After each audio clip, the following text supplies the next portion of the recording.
to welcome everyone to another exciting journey on Riding Through the Unknown. I'm your host, Michael, and tonight's show, I have to say, and kind of in a little bit of transparency, we've been laughing and having some fun chatting behind the scenes before we got started. So I think you all are in for a treat with tonight's guest. And I did practice the name, so I'm hoping I pronounce it correctly of my guest. Because as a host, we all know there's nothing worse than pronouncing your guest name wrong. So I will do my best. And with that, I'm going to turn it over to my awesome, amazing, super talented guest, Namdag Tsomo. Oh, you bet. Thank you, Michael. Thank you for having me here. Well, thank you for coming on and sharing what you're about to share with us. Yeah, I'd be interested to see what that is too. And so, for those who may not be familiar with your background, would you mind giving the audience a little taste of who you are and what you do? So I am a shamanic practitioner, like a shamanic life path coach. And I teach people to regulate their nervous systems. So basically, when COVID started and everyone went on lockdown, I had just almost died in 2018 from alcoholism, and I was in severe liver failure. And I was good at hiding it. A lot of people didn't know. I mean, that was coming out of 19 years of hosting, Buddhists at a Buddhist center. And basically what that did to me was compound my child abuse and trauma from a young age. I never dealt with that. I drank on top of it, after my baby died. And I wasn't able to have any more. I just would drink over that pain. And everything led to where I am today. So my past was just my path, and it brought me here. I wouldn't be sitting here, which is really amazing, and I wouldn't have met Michael. So I'm very glad to be here. But yeah, basically I just help people find their inner power, to uncover who they really are before they were brainwashed by family, society, religion. When you're two, you get those timeouts, and that's when you start exercising your voice. That's when you get shut down. And you just keep getting shut down. And we all want to belong. We all want to belong and feel loved. So we change ourselves to fit in, to fit in with the crowd so that we won't be lonely, so that we'll be accepted. And since I've started this healing journey, I've lost a lot of friends. And I couldn't help it. It's like my vibrational frequency changes. They don't mesh up anymore. And people will move away from that energy if they're not the same type of energy. They don't want to be reminded that there's healing to do in them as well, and they're not ready yet, so they'll move away. Or maybe they just have a different perspective or something, and I'm seeing that people will gravitate in and out of my life at different times, at different periods of my journey, and animals as well. Like my dog that just passed away, Buddy Redbow. I named him Buddy Redbow because of the movie Pow Wow Highway. It's like it's a buddy movie like Easy Rider, but it's for Native Americans. And so Buddy Redbow, he was like my personal trainer. He got me back to health. He took me on some 3-4 hour hikes through nature, and he did artwork with me. He did vending with me. He was a real trailblazer, go-getter type of dog. I lost him to heart failure. He had an enlarged heart. And he spent the whole day with us out under the Bodhi tree in the backyard. And it was beautiful. The leaves were falling off the Bodhi tree, and it just reminded you of life and death. And, and new ones were coming in already, too. So it was very symbolic. And that night, after he came in from going to the bathroom, I went to kiss him, and he just seized and died right in my arms. And about a month later, we have a tripod healer named Sammy. Sammy's dealing with trauma and abandonment. And that's what I'm dealing with. My birth mom left me when I was 5 months old. And, I've lost parts of my body because of past traumas and relationships. Like an ovary, a gallbladder, a baby, the ability to have, pieces of me too. And then he's been betrayed by somebody that loved him, who said they loved him, and that hurt him. So he's dealing with the same issues that I am, but also he's helping my husband open his heart chakra, and cry, which he's never been able to do. Because as a young child, he was told he's a strong silent type, So these messages that we're told as we are young by people like, oh, you're too sensitive. Like I was always told I was too sensitive. And that's kind of like telling me my feelings were wrong,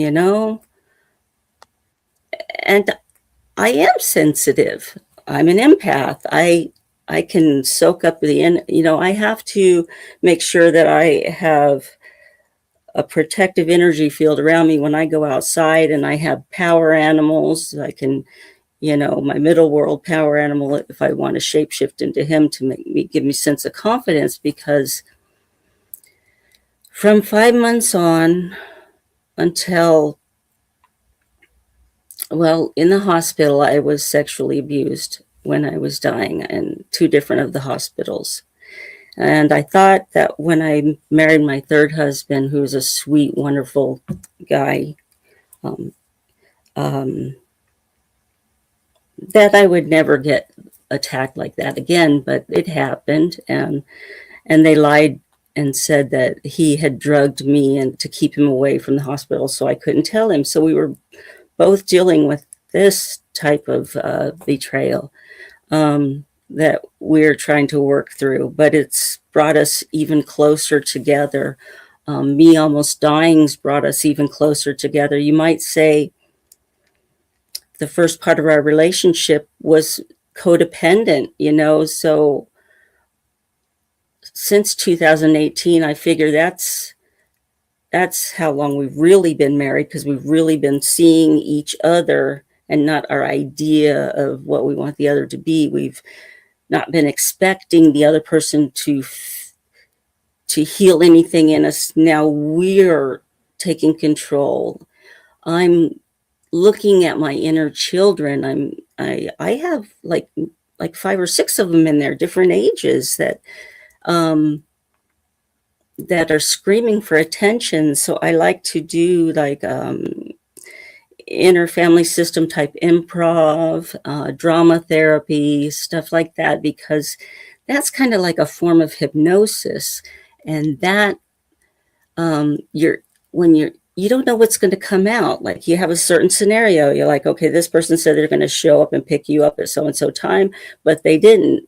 And the inner characters are like your critical inner parent, your loving parent, maybe your inner child, your little and of course, the inner child's hurt. So the dynamic, the critical parent's always going to be repeating those things back to you that are negative about yourself.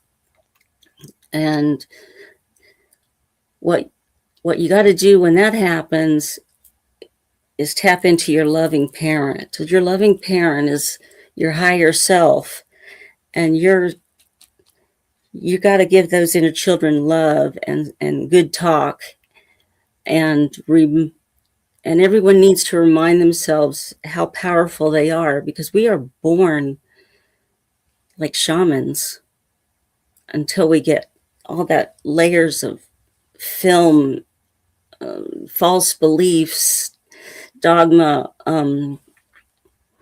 blinders, fear. Fear is the biggest control thing of all. So since it's been getting scary in the world lately,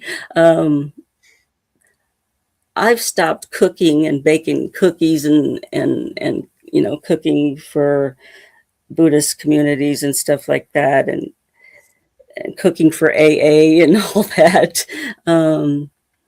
I started out in AA, and then I went to other programs to help with the inner children. But because the abuse and trauma that I went through were so deep and for such a long period of time, and from people that I was supposed to trust, I started saying, I need a shaman to my husband. And then I did start my shamanic studies with my mother when I went to California when I was 16 and pregnant, to meet her for the first time since she left when I was 5 months old. And she got me started on shamanism. I didn't believe in God at the time. I stopped believing in God because, I was raised strict Southern Baptist. It was like, I think, religious abuse. And, when I was getting baptized, my purse got stolen. That kind of put a little light on. Anyway,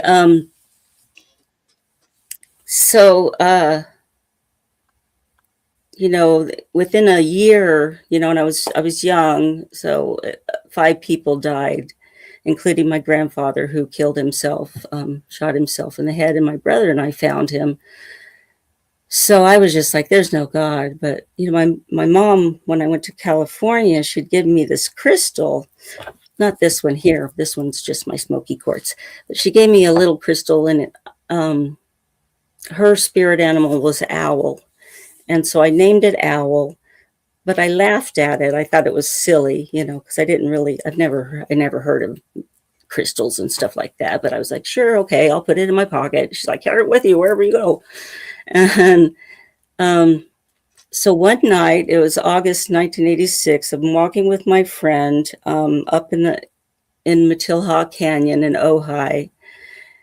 And we're witnessing, we're just going to 20 minutes away up the canyon to my brother's house on foot to bum a cool cigarette, because we like the cools, because you get that and it was kind of chilly outside, and we're like, let's go to Mark's and get a cools. So we're walking up there, and there's all these shooting stars, and like 30 or 40, and in that much that amount of time we walked there, and I felt like I felt strange inside. And my friend Dirk, he was like, well, you coming in? And I'm like, no, I'm just going to stay out here for a little bit. And I was by a picnic table, and it was the same picnic table that I used to dance under the moon to all the time. I put on Bob Seger or In Excess, blast at my brother's trailer, and I would just dance out there, and it just let the stress fall off, and it just felt so good. So Dirk went in the trailer, and I was feeling all ooey gooey inside, and I took the crystal, and I'm like, all right, I guess it's worth a shot. I'm going to have an open mind. I've always had an open mind. So I said, okay, God, that was really good, but if you really exist, I'm going to need some real proof. And I held up the crystal, and I started going, show me your magic, show me your magic, show. And I stopped like in mid sentence because there was a spaceship over me. There was like a white light in the center, and there were colored lights that were blinking simultaneously, and then just a circle of like white lights over outside. And I was just like, they couldn't move. And then it turned sideways. It was like flat, but it turned sideways and came at me like a plate. And I just like ran. I was, oh shit, I ran and I tripped over a stool and fell flat on my back, and it flattened out and it just skimmed right over my body. And I got to my feet and I called for Dirk to come out of the house. I'm like, Dirk. And he comes out and it was going off towards the mountain. And he's like, whoa, that's a UFO, gnarly. And I was like, you see it too? And he's like, yeah, man, that's a UFO. And I'm like, oh my God, because I thought I was like losing my mind. And so I was so excited, and we went home to tell my mom about it. And she was so pissed off. And I'm like, thought she would be excited. And um, she's like, you've been gone all night. And we'd lost like 6 or 7 hours, and we couldn't explain it. And Dirk was like a hardcore biker guy. And he was like, always his house was the biker house. And he like overnight turned born again Christian. And then I got hungry for spiritual knowledge, and I was devouring inner child books. That's when I found Healing the Child Within at an outside bookstore. And I was just like reading like Mary Summer Rain and Lynn Andrews and I forget this one Native American guy, something bear. Anyway, Snow Bear or something like that. And my mom started, her teachings she was starting to teach me things. And once I met my husband, current husband, he took me to New York to meet his family. And I had to get away from my family because I was kind of like, I don't know, I think I was kind of like the black sheep up there. I just didn't really fit in. I didn't fit into either family, really. I don't know. I tried. I just couldn't. And so he took me to New York to meet his family. And that's how I got in New York. But they started stripping away all my, like, the things that, the magical things that I call them, my superpowers, the hippie stuff or whatever you want to call it. They were stripping it away, getting me the little black dress and the pearls, and I had to look a certain part and act a certain way and talk a certain way. And I could feel my real self dying, that wild California self. I had like a beat up surfer trailer that I bought for $100 just so I'd have a place to keep my stuff and a place to sleep. And I did a lot of shamanic journeying in there and soul travel and leaving. And that was trailers where I learned how to do a lot. And so I lost myself. And then I guess the whole Buddhism thing came around, and that was like a lot of years taking care of other people, ignoring all the abuse and trauma of my past. And what that did is just compounded it. I remember at one point I asked a lama, I said, I love to help, but I'm just so tired. Because it was just me and my husband, and we sort of resurrected the Buddhist center in our area. And now because of us, there is a center, like a big center in Wesley Chapel. I mean, we did donate a lot of money to help that happen. But now there's a center here, and that would have happened if if that didn't happen. But it did set me over the edge, and I asked my husband, I said, because he changed. I mean, he was looking for spiritualism, and I prayed to God when I was a little girl. I'm like, I want a husband, I want him to be right, or I want our relationship to be 50-50, and spirituality's got to be important to him. And this was a prayer I said on the edge of my bed when I was a little girl, and I could feel the energy behind me, and it was his energy. Because when I met him, and when he finally touched me, I mean, we were friends for a while, but when he finally touched me, it was that same energy. And boy, did I get the religion part. I got more than I bargained for there, though. you know, but he was a great guy, and I wasn't going to lose him to the Buddha. And so, one day though, I asked him, I said, "Are you going to leave me and become a monk?" And he said, "I'll do whatever my root lama tells me to do." And I started drinking again after 10 years not, but I was white knuckling it. I had no programs or anything. So I thought I could stop after he came back to his senses and kind of realized that, Buddhist monks are just people too, and prone to flaws just like anybody else. And it's inside where you got to do the work. You're the one that's got to do it. You can't expect somebody else to do it for you. You have all the power you need. And so we're back there now, but I couldn't stop drinking. It got me so bad. I had the big belly, the sloshy legs, sloshing, and the water just coming out. And yeah, I spent like 5 or 6 months trying to live. And then after I got out, I wasn't sure I was going to live either for a while. When I got to AA, they were saying one day at a time. And I was thinking, I don't know if I have one day at a time. But I did. And so after I got stronger from not drinking,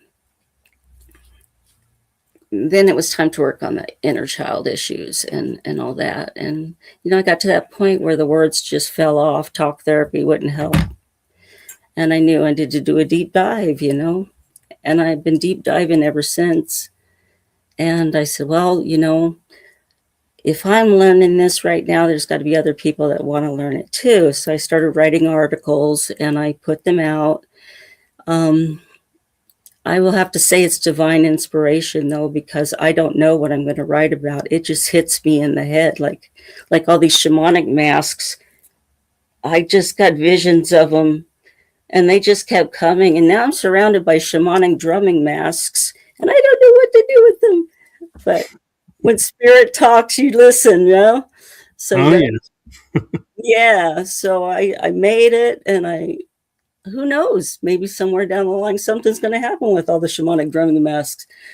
And I know that I get thank yous for the articles because I put exercises in them. And I don't want people to have to pay an arm and a leg to get better, to get back to themselves. I mean, their authentic selves was stolen from them, so why should they have to pay an arm and a leg to get them back? It seems like all you got to let people know is they have the power to do it.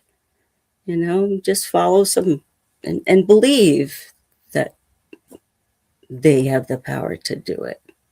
Right. And one thing that you brought up that I have never heard anybody else bring up that I think is actually brilliant and could maybe help a lot of people is we all hear, oh, you have to work on your inner child or do your shadow work with your inner child, to heal your inner child. And we think, okay, so there's one inner child that's doing everything for us. And when you were saying, yeah, you have like multiple inner childs, I was like, well, that makes sense because we would have our like 10 and under inner child, our preteen inner child, our teenager inner child, young Yeah. adult inner child, where those are all levels where we're still learning. Mm-hmm. And it would make sense why, at certain age, material, the inner child healing work necessarily, it does work, but it doesn't really hit the core, and you're having to repeat it a lot because we're talking to the wrong inner child. Hmm.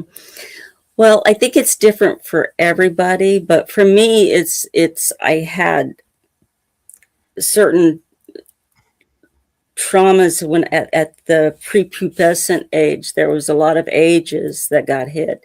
So I have like a 5-month-old, um, a 4-year-old, a 6-year-old,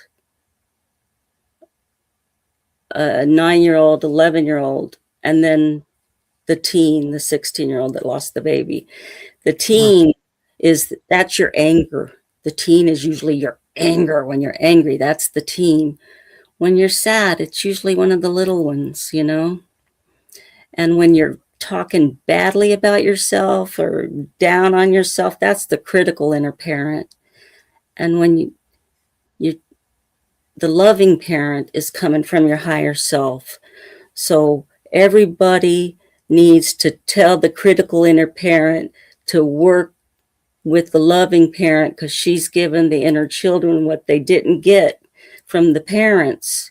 So it's up to the individual to give themselves that love that they crave from the outside world, because they're not going to get it the way they want it unless they give it to themselves. And Right. And it makes sense too, as we think about, like, you were saying, like, the teenagers, the teenage years are usually the anger years where there's the acting out. And so it makes sense that that love would be different from, say, the little child who was like, I was scared over this. That's a different love. And the inner child that goes, well, this person just picked on me, but I learned to do this, this, and this. Well, that's a different type of love. So there's different loves per situation, per inner child, so to speak. usually the inner So, teen looks after the younger ones too. Like the inner teen will stick up for the younger ones and get angry for the younger ones. But then you're also got a sad part, and that's the younger ones. Um, it's just about feeling what's going on. And I think like um, Richard Schwartz has a book out, Internal Family System book. It explains all the different parts. Um, that's one you want to get, because it helps explain the dynamics between the different parts and how to know how to work them. Um, and that's another thing. I just listen to so many trauma specialists and study them. And, I got certified as a trauma specialist and a debriefer. But doesn't mean I'm going to stop learning from some of the top people, because, what I learn, I help others with that, or the ones that are looking for it. I know I was looking for it. And when I was walking by that outdoor bookstore, it was Bart's Bookstore in Ojai, California. And they had a big tree growing through the center of the bookstore. And I would always walk with my backpack. And there it was on the outside of the bookstore, healing the child within. And the funny thing about that is my husband's sponsor in one of his codependent programs told him, well, he was a like apprentice to uh, Charles Whitfield. So he was friends with him, and we're friends with him when he wrote the book, and he was my husband's sponsor, and he told him to get Healing the Child Within and read it with your wife. I was like, what? Because that was the book that I found, And I read it so much the pages were falling out. My second husband, he didn't want me to have anything that I liked or was good for me, so he threw the book away because I paid too much attention to it. And I was like, I took that as a sign to start a Healing the Child Within meeting. And so I did on Zoom. It's on Sundays. It's been going for almost 7 years now. I don't go to that one anymore because I started a Soul Fire Rising meeting. It's more of a shamanic type thing. And it's a meeting where people can come and teach others what they know. So it's we all come in and who's got what. And somebody could say, I've got some tapping.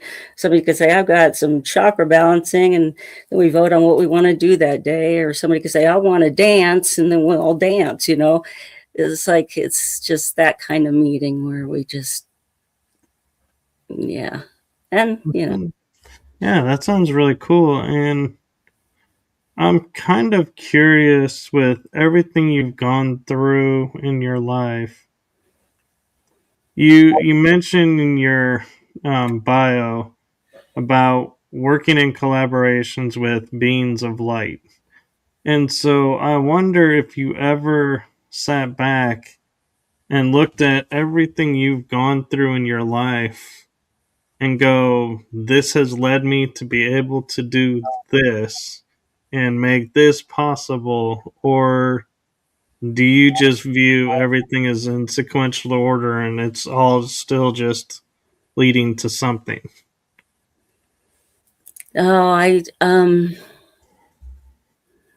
It feels good to love my parents and not be upset at them anymore. And my mom helps me with art now. And I never got along with her when she was alive. And she's on my screensaver on my phone now. It's like I make shamanic ancestral healing power dolls. And my niece sent me a pair of black pants that belonged to my mom. And I used the pants to make dolls. And I stuffed the dolls, like my nieces sent everything they wanted me to adorn it with or put in it, memories of her. So it's got herbs and memories inside the doll. It's my mom's pants. And then I decorate it. And it's supposed to do ancestral healing. And it's by my front door. And then I have pictures of her on it. And I bet my little cards there. And sometimes I'll leave her a little cookie or a flower in there. And but I look back at it, and especially now that I know at my original soul family, I chose my whole path. I chose to be molested as a young infant and molested all throughout my life and raped. I chose to be beaten. And that sounds terrible because people that have gone through horrible stuff are like, I did not choose this. And yeah, if you want to be that way about it, then it's going to hurt more. Well, what we're talking about, I'll just see if this helps clarify it, is we're talking on a soul level that you made soul contracts before coming that certain things would happen. We're not saying as in this realm being already born going, okay, I want you to do this so I can learn this. So we're talking two different realms of making agreements. That's what we're talking about here. You do come with an original soul agreement, but there is a time in your life you can say, I don't want to do this anymore, and you can rewrite your soul agreement. I took a soul agreement journey. That's to the upper world. You can't go alone. You have to have your spirit animal guide, upper world animal guide, or whoever your upper world guide is, take you there. And then it's from there, you have to go even further. It's this whole journey. I have the way to do it on my YouTube channel. One of the YouTubes on there shows you how to rewrite your soul contract. But yeah, it's all the lessons you want to, and if the more trauma you have, then you just agreed to burn off a lot more karma, you know? Or maybe you just want to come here and, you just want to have it easy. But for some reason, I chose to, you know. But now I know that I know the reason. I know the reason I don't have babies. I know the reason I can't. And I know the reason I'm here now. And I know what I'm going to do with the rest of my life. And I need to keep the medicine pure, so I'm not really attaching any monetary value to anything.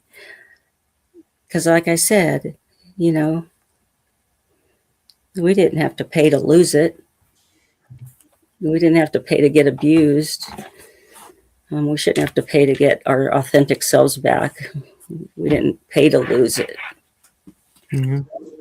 So I'm kind of curious with everything you've been through, and normally I'd ask, like, what was the aha moment that set all this into motion, but you've kind of already shared that along the way. And so what I want to ask is, how did it feel experiencing that aha moment and realization of, oh, I created this and now I can change it and heal it. So what did all that coming to you and all that awareness, what did that all feel like, and how did you manage to work your way through it all?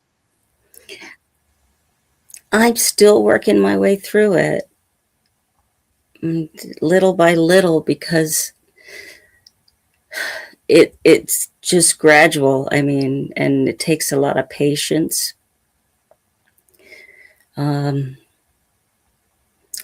think that the most important thing is to go inside of yourself. Everyone, I mean, instead of looking out there for the answers, I mean, they're all inside. That's where your heaven and hell are. Which one are you going to cultivate? The trauma, too. Like, it's not all bad. And emotions, I mean, they're not all bad. Like, you could take the anger that you feel, and you could create some of the most wonderful art with that energy and transmute that energy into something amazing. And I love doing that. If I'm upset and I don't know what to do with that energy, I'll look around and like something's getting made or written or something. And then sometimes I'll get up and I'm like, I don't, I should write something, but I don't know what I'm going to write. And I'm like, okay, I'm just not going to write today. And then boom, something will hit me in the head. I mean, not like physically, but just something, and I'll have to write about it because I'll know it's the higher powers, that be, and they want it written. And so the things I do now are not just for myself. They have to be for the whole of humanity, the whole, animals, nature. We're even vegan now. I mean, for the most part, sometimes we get like a biryani and it has some chicken in it. But other than that.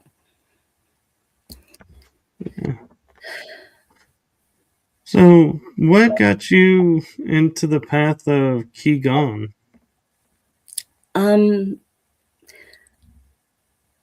I had to hold my breath a lot because I had to hide a lot when I was a kid. And we weren't allowed to speak, or we would get, or, smacked or something, unless we were asked a direct question. I wasn't breathing, and I didn't realize it until I moved to New York City. And on the subway, I wasn't breathing. And I realized I held my breath a lot. So tension and stress make you hold your breath. You're not, your breath gets shallow. And then I had like the gallbladder pains and stuff, and oh, it was terrible. And the qigong breathing would help loosen it up. But now it's like I depend on it. It's if I'm having any kind of weirdness in my body, I'll just stop and I'll do like maybe 4 rounds, and I'll be back on track again.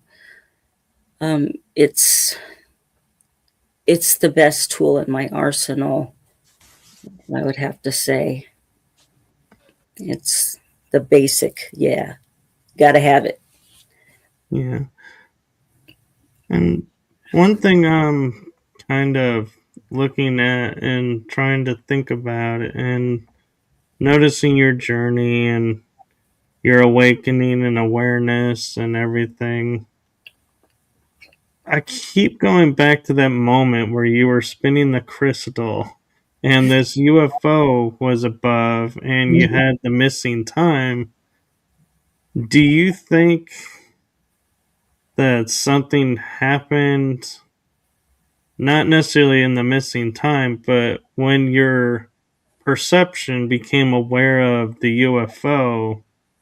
Do you think that opened up something within you and you were like all of a suddenly able to see and understand things in a new way? I think it just made me really hungry to learn everything. Yeah, spiritual knowledge. Um, and I really hate when they're portrayed as evil on movies and stuff, because that wasn't my experience at all. And even when I lived in Vegas, my second husband was extremely abusive, and my grandfather's ghost was even visit me. When my husband would leave the house, he would appear again. And so I know he was there looking after me as well. But I would have dreams that I would be abducted again, and I could feel myself being pulled towards the ceiling. I'd be walking down this road, and I would be naked, and there was like 3 spaceships, and people were running and screaming, and they were scared. And I was like, why is everybody scared? And then I'm like, oh, I got to go home and put clothes on. They're going to want to take me on a ride. And so I was trying to get my pants on, but then they just pulled me right out the top of my trailer. And then I would get back on the bed, and it would be like a bounce type thing.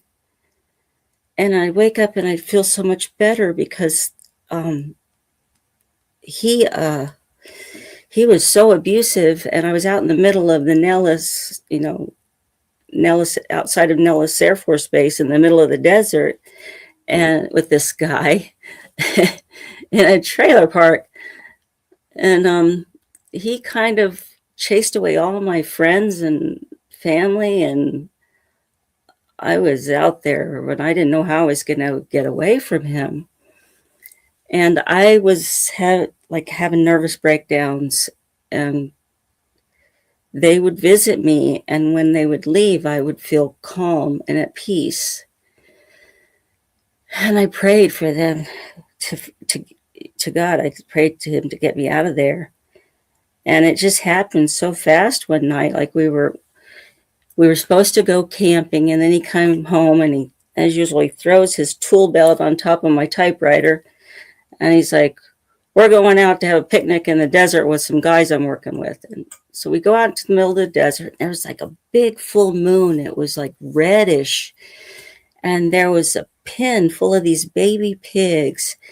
And I was talking to, the guys he worked with. They didn't speak, they were all Hispanic. They didn't speak any English, but I could speak some Spanish, because I worked in, as a waitress a lot. And, the guys in the back, you had to communicate with them. And I was playing with the little pigs, and then they just dragged this mama pig out in front of me and shot her right in the head.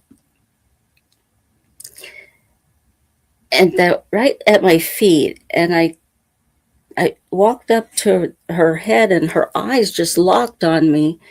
And I put my hand on her head, and I said, I send your soul to heaven. And I felt like this jolt go up my arm. And then I was outside of my body, and I was above my body looking down at these guys butchering this mama pig in front of her babies and me. And my husband was making jokes about screwing the pig in the butt.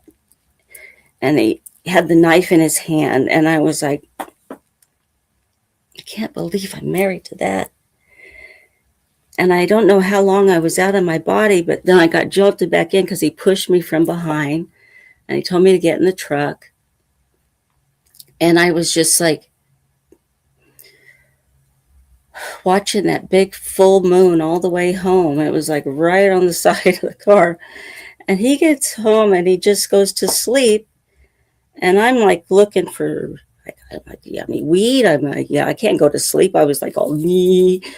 And I never had any money because my checks, we went to Albertsons and I just signed my paychecks over for groceries. So he always had all the money. And he was on the couch sleeping. And I said, well, do you have any money so I can go get a beer or something? Because I can't go to sleep. And the 7-Eleven was like a block away. And he's like, my wallet's on the table. Don't wake me up anymore. And so I'm just outside the 7-Eleven, and he rides up on his motorcycle, gets off, and just starts wailing me and throwing me on the ground and kicking me in the stomach with steel-toed boots over and over and over again. And he aims me towards this restaurant window. And I'm like, this is where you're going to die. I remember saying that to myself. And he just threw me on the ground and started kicking me in the stomach again. And I couldn't breathe. And I saw that he was on his bike and he was going to run me over while I was still laying there. And I just sprang up like a cat. And I ran and I found myself in an alley with dumpsters. And I'm like, this is stupid. Why are you in an alley with dumpsters? And so I heard voices. So I ran towards the voices, and it was a bar. And I just crouched in this corner, and this man started talking to me like a dog. He's like, come here, I won't hurt you, I won't hurt you, come here. I'm like, I ain't falling for that banana in the tailpipe again. You know, I will guys that say they ain't going to hurt you, and then they do. You know, I'm not falling for that again. But then this pickup spun up, and this woman opened the door, and she's like, hurry, get in. And I didn't even think twice. I just dove in that pickup, and they spun out of there, and it was a woman and her husband. And they said, well, who was that guy? And I'm like, that was my husband. And they're like, why was he doing that? And I'm like, I don't know. He thought I was cheating on him or something. He was obsessed with me cheating on him. And I never would, you know, because that's what my first husband did to me. And I never make anybody feel that way. But after that, you know, I had his wallet and there was $150 in it. So I said, take me to the bus station, because they're like, where do you want to go? I didn't have anywhere to go. So I went back to Ojai, and the bus ride was hellish because I almost got picked up by a guy, this pimp, that was watching me the whole time. And then the LA bus depot, he was trying to get me to go outside with him. And I saw this man who looked like my big brother standing by the vending machine where the bus was lining up for the next bus to Ojai. And I said, well, let me go over there and get something from the vending machine. I'm a little thirsty. And he's like, well, hurry up. And so I went over there and I pretended I was putting money in the vending machine. And the guy that looks like my brother, he's like, that guy's going to hurt you. And I said, I know. What do I do? He's been following me since the bus. And he's like, stay here with me. Stay next to me. And he was really nice. I stayed next to him, and he looked like my big brother. It's like the angel sent that guy that looked like my big brother to get me away from that guy. And then the guy was mad. He was calling me a bitch and everything. He was pissed that I didn't come back there. But that's how my life has been. It's like it may be at the last minute, but something always happens that takes me to the next level or gets me out of, a sticky situation. And my husband and I were kind of in that now because since the COVID thing, he lost a job he had for a really long time, a good paying job. And the world's changed so much, with AI and everything, that nobody's hiring for what he does anymore. They might be, but so we're trying to reinvent the wheel. And I think when you reach the age of 50 or 60, things that used to work for you stop working. Um, it seems like the universe's way of making you go inside to do the inner work and stop focusing on the outside so much. And then it opens up different aspects of your personality. Like it's time to try something new. And so we're in that kind of stage. It's, you don't know from one day to the next what you're going to do, but you just lead, you follow, Well, I have an interesting thought for you is, you had this experience with the UFO beings that was positive when you were young. And you say, all these people just appear looking like, and we would call them angels. And I kind of think angels are like beings that are come to help. So I'm curious, have you ever thought that your, the UFO experience might have been your family, your star family, so as we call it sometimes? And so they've been watching out for you, and that's who, like the lady and the guy, her husband in the truck that just showed up at Mhm. the right time. Could that have been Yeah, your yeah, star family coming in and saying, okay, we're going to get you out of this? could And be. Yeah, I would yeah, never say never. No, I would never say never. Or it could be like souls that no, that's part of their contract. I don't know. yeah. Why did that guy look like my brother so much so that I felt like he would be safe? It was Right, that's interesting. what I mean by soul family is they're there to support you and help you and not. And so if they look like just anybody, you'd be, like you said, I'm not going to trust that person because, yeah, I know this from this. But if it's someone who looks familiar to you, you're going to go up and trust them more Yeah, right. than somebody else. Hmm. There was a woman on the bus too that I think I had a concussion. I kept trying to fall asleep because he was hitting me, and she wouldn't let me fall asleep. She kept talking my ear off, that lady. She must have been one too. I think so. And Yeah. one thing that you talk about doing that I find very interesting is bridging between worlds. And I'm wondering, all of these things you've been through and are still going through, do you feel like this has all been put in your path because you were the bridge? And this allows you to relate to more people so more people can, understand and you can relate the bridge effect of both worlds. And so you can help people more, I guess is where I'm going with it, because you're more relatable because everything you've gone through, there's probably like dozens of people that are like, well, I'm in this situation, but nobody understands it. And you're like, I do. I've been, and Yeah. they're like, yeah, you have. There's a lot of people. I mean, a lot of people have been through some worse stuff and are going through it every day. And I, that's who I'm reaching out for. That's who I'm connected to these people. I feel them right here in my gut, that's where we feel our pain right here. And I think that when you talk to another person who's been through it, you sort of feel that pull there, between you. And it's strong. It's kind of like when I had cirrhosis and I tried telling people who didn't have a cirrhosis what the itching felt like. And they were like, oh, just put a little lotion on it.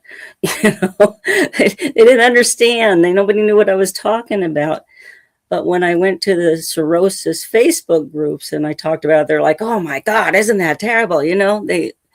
It's like, shorthand. Yeah, I agree. And what made you decide, was it a pre, contract that you made, or what made you decide, I'd be a great bridge between the earth realm and the spirit realm? I don't know. I guess because I have more friends there than I do here. I don't know. I I talk more to my guides. I'm alone a lot now that I stopped baking and cooking and being pushover Pammy. Once I put up boundaries, I became like the most hated person. It was very confusing because I'm like, why wouldn't you be happy when somebody's trying to take care of themselves? Why wouldn't you be happy? So, just in my neighborhood, when I was cooking for the Buddhist people, there were people here all the time, and I would buy lots of food and I would share with my neighbors. But once the boundaries went up and the overgiving stopped, then I don't know, then it just seemed like everyone turned against me. And I'm like, well, if that's all that I was, then that's fine, because I'd rather be alone than turn away from myself again. I'd rather, I don't want to dilute myself anymore to make people feel comfortable. I don't want to light myself on fire to keep them warm.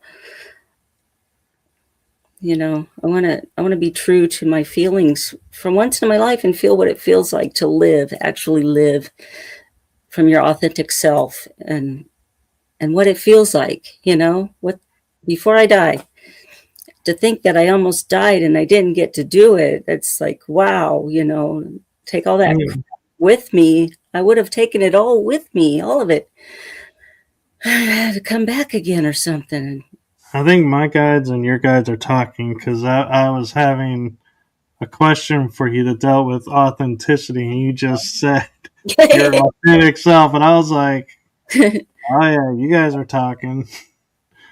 But the question that I was going to ask you really wasn't like a question for us, but more for yourself. Well, I wore this for you. And that's a really cool shirt, actually. I told you I got it for you. Yeah. Yeah.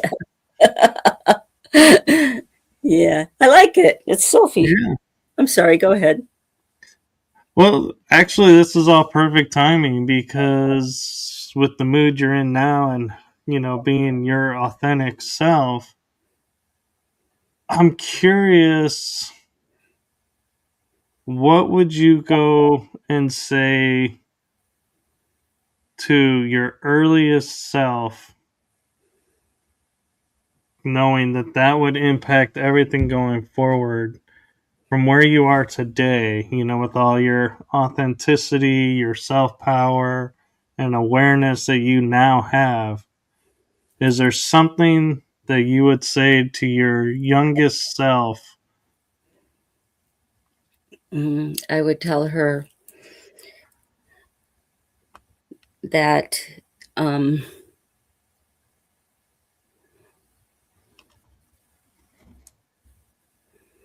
just be patient, and as long as she works from the basic base of love and compassion and sees herself connected to everything and every person and treats everything and every person and the environment and earth like she would like to be treated. Um, Plus, not to think that she's better than anyone, because we're all unique, just like everyone else. Right. Yeah. Now I And, have a challenge for you. and you don't think what you do to yourself is going to hurt the whole, but it does. And then Right. when you heal yourself, it also helps the whole. So, Yeah. So now I have an interesting challenge for you, and I'm finding this all very strange because I've never done this on a show. But breathe that in. Breathe it in and own that for yourself. All that you just stated. yeah, I'm doing it. I'm, I mean, some days I get dark. Those are the shadow days. That's the Mhm. shadow. When you get those dark days, they feel like dark nights of the soul. You feel like you're dying and there is no hope. And you just want to, crawling under the bed. It's not far enough down. You want to like go under the roots of a tree or something and just lay there for a while.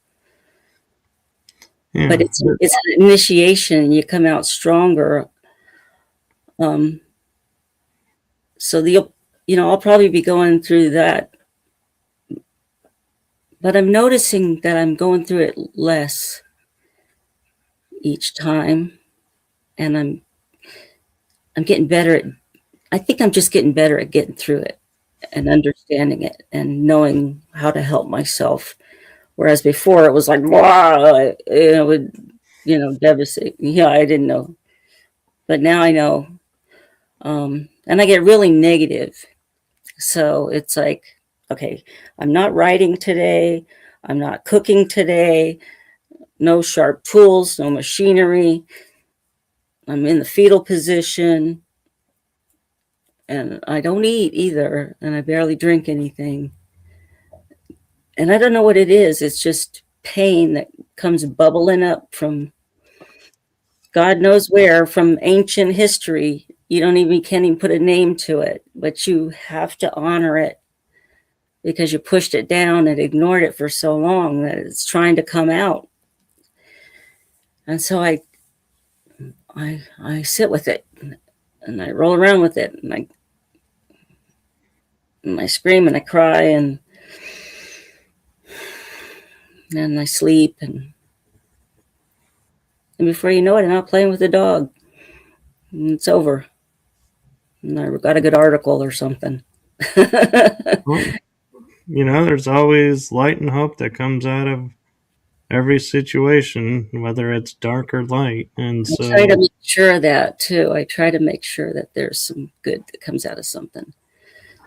yeah. And so, do you want to take some time and talk about your work with ecotherapy and expressive art? Um, well,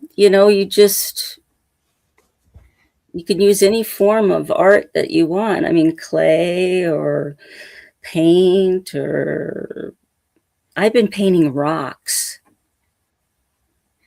Ooh, going back to the 60s. I And I'm in Florida, so I have to buy my rocks. Can you believe it? You can't just pick up rocks off the ground in Florida. You pick sand up. Oh, No, you're near the beach. there are no rocks like that here in Florida. It's sad. I came from the Poconos and upstate New York and stuff like that where they have rocks. California has nice, smooth rocks. Here you got to buy rocks. But hey, I'm painting all kinds of power animals on my rocks and Vikings because, when I almost died, I found out. Well, I came out of the hospital and I was obsessed with whales and Viking ships, and so I did my DNA. And I got a lot. I didn't even know. So I got a Yeah, lot of Celtic stuff going on. Yeah, so I studied some Celtic shamanism just because I got to honor that. And basically, I said, well, I want to be a shaman for my community, and so I studied what shamans do for their community. I even got a minister's license, so I could marry somebody if they needed to be married or something. And so I'm like, okay, the shamans, if someone's depressed, nobody gets depressed because they do art, they create. We're creative beings. We're supposed to create. And if we don't create, yeah, we're going to get depressed. So go out, find something in nature and bring it home and make something out of it. Like I got these monkey ear pods. Here, let me see. Get this one.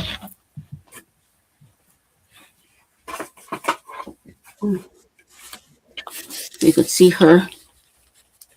oh yeah.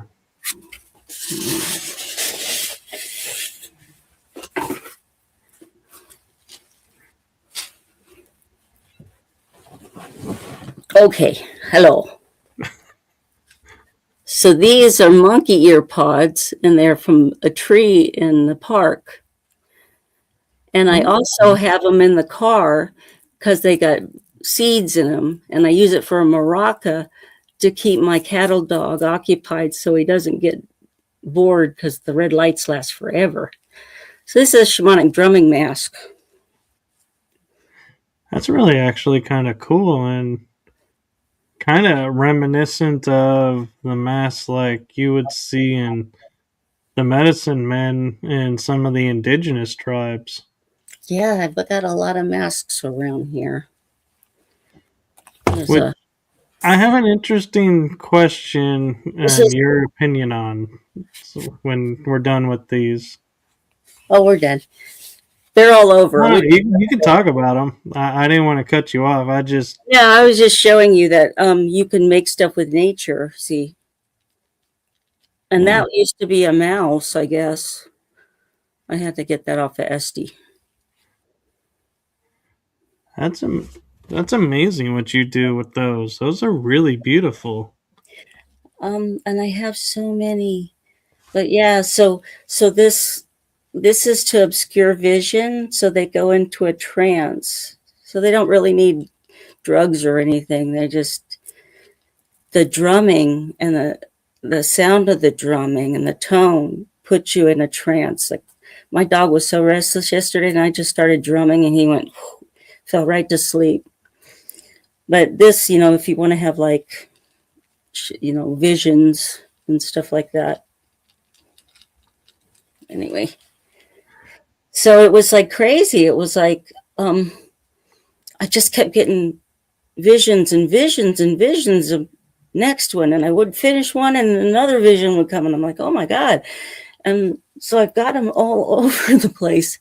I used to have them in an art gallery, but the woman that ran the art gallery, she was not a good businesswoman. She ran her business into the ground, and she left a lot of wounded people in her wake. Like she stole a lot of money from a lot of stuff from artists, and Oh, that's not good. no, I think she traumatized a lot of artists. Anyway, so all my masks are here now, and I'm like, I don't Well, know. maybe you can open a store in your place. I don't know. The area I'm in, nobody really knows what they are. I mean, Well, that's what I mean. Is it can be an online store, and oh well, I had some. I sold one to some guy in France for dancing at a disco. He used it for disco stuff. So it wasn't like this, but it was more like a,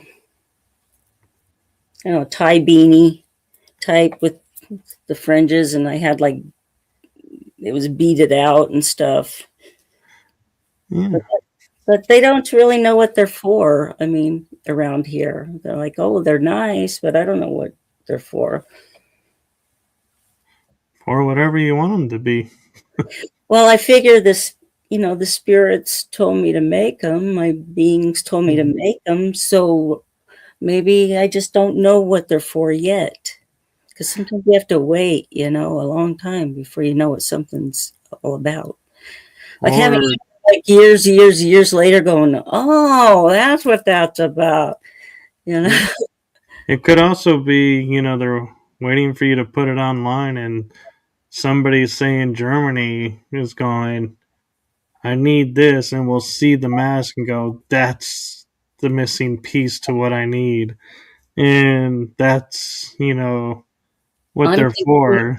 I'm thinking more of a stage performance or something. Yeah, you never know.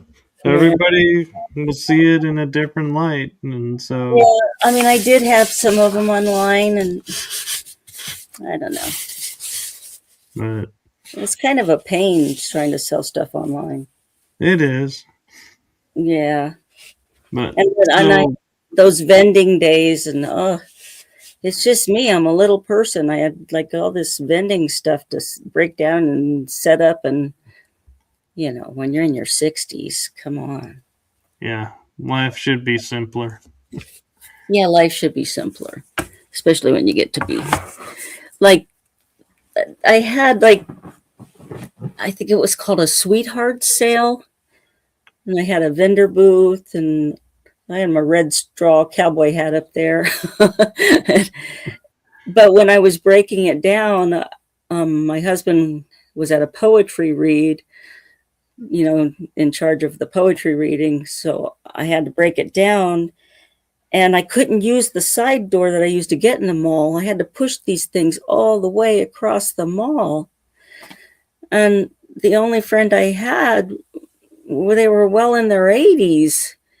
And I feel like I'm torturing these elderly people. And these young kids come and they're like, can we help you guys? And we're like, yes, please.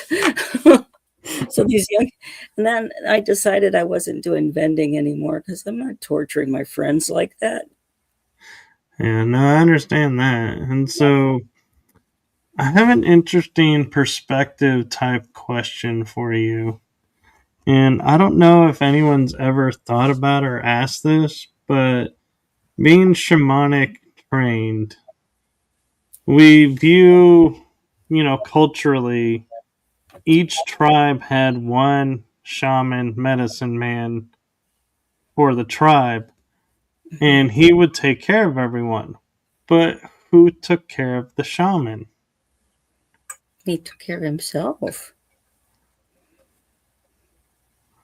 I'm sure he had a woman. Have you ever seen the Emerald Forest? I have. You know, need. His wife probably takes care of him so that he can take care of the tribe. It's just, it was something in my mind that I was like, I don't know that anyone's ever thought, about that we always see one shaman per tribe and how they can take care of everybody and themselves, and there's got to be a point where, you're taking on so much that you need an outlet and be like, who helps them? Well, it's not as screwed up of a society as ours is. Not as much complex problems. There's more like natural food, natural environment.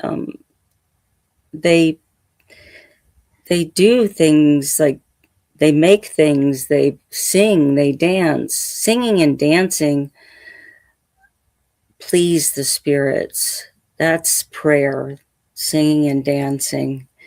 And that'll put you closer to anything. So there's a lot of singing and dancing going on. The whole tribe does it together. And they look out for each other. So I don't think that a shaman's job's like we would totally burn them out like the poor therapy dogs in our country, you know. The little eye twitches and stuff. That's my therapy dog. Blinky. That's my therapy dog, Blinky. Or, you go to show up to your therapist and the office has a "we're closed." We moved to this area now, and you're like, what? No kidding. Yeah.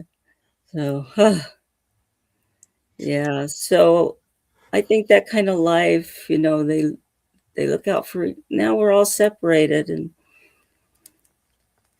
families have it hard. They used to have like whole community taking care of the children.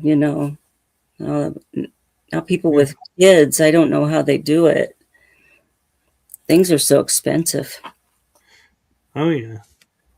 And so we're I actually just noticed we're over an hour by 18 minutes, so I apologize that I didn't notice that sooner. Okay. But do you have any advice or any message that you feel like you want to leave the audience with? That they need to give themselves the love that they're looking for on the outside. Give themselves like whatever you want, whatever. I used to get so mad at my husband because he wasn't giving me what I wanted, like like what? I'm just gonna give myself what I want. I'm gonna eat the food that I want. I'm going to, you know, I'm gonna give myself a hug. I'll talk to myself lovingly. If I feel like I need to dance, or I'll go lay on the ground, or I'll go hug a tree, or take a long time in the shower and make it like some kind of ritual and play Viking power music. Oh, Viking power music. If you want to feel powerful, play some Viking war music. And just putting a dish in the dish drainer is epic, man. Oh, you feel so powerful. But I think I listened to too much Viking power music when I was first in recovery. And then I got too much like yang energy. So now I'm trying to taper it off with some yin energy and do some. That's why I think my dog that passed away, he was more like a Viking warrior, and the one I have now is more like he's like a Zen master, like sits there and looks at something for like an hour. And so do I now.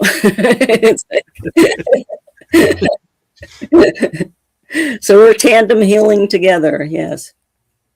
Well, that's beautiful. If they have a pet, tandem heal with your pet, because animals are not with you it's not a mistake. They chose you as much as you chose them, and they often mirror what you need to heal. Well, that's very true. Yeah. So thank you for coming on and sharing your story and everything with us. I truly appreciate it, and I appreciate your authenticity and being open. Oh, thank you. I appreciate yours too. I got my power animals here too, see. Oh, the panther and the owl. Yes. But wait, there's more. No. Well, thank you so much for having me. It was fun. Yes, it was. And I want to leave you with a little message from me to you. And that is, from my heart and the heart of my show, thank you for what you do for humanity. It is seen. You are seen. So thank you. Thank you.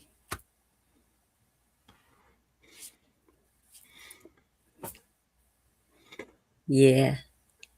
So what do we do now? Now we just say goodbye to everybody and just revel in the energy and go find Paul and hang out at Area 51. Yeah. I got to watch that movie again. I know. You got me thinking about that movie now. I'm like, man, we're going to see Paul again. That's a Paul. That's Seth Rogen, man. That was like the best movie. Yes, yes. Oh, Seth Rogen's awesome. Yeah. My favorite scene was it seems grotesque to when we think about it, but when he brings the bird to life and then eats it, and he's like, "Why did you heal it to eat it?" He's like, "Why would I eat it dead? That's gross." And then we're like, "No, eating it alive is gross." That's cute, yeah. I like the show Resident Alien too. That one cracks. Yeah. Oh my gosh, that's so funny. That guy is hilarious. He is. I haven't seen him in anything else. He was in Firefly and the movie Serenity, and then he went to Resident Alien, and I'm sure he's done other work, but those are the two pieces that I've really seen him in. He's so funny. Yeah, Yeah. he's funny. He's a funny guy. Well, thank you. Have a wonderful evening and week. And thank you to everybody that watched and participated in the chat room. Yeah.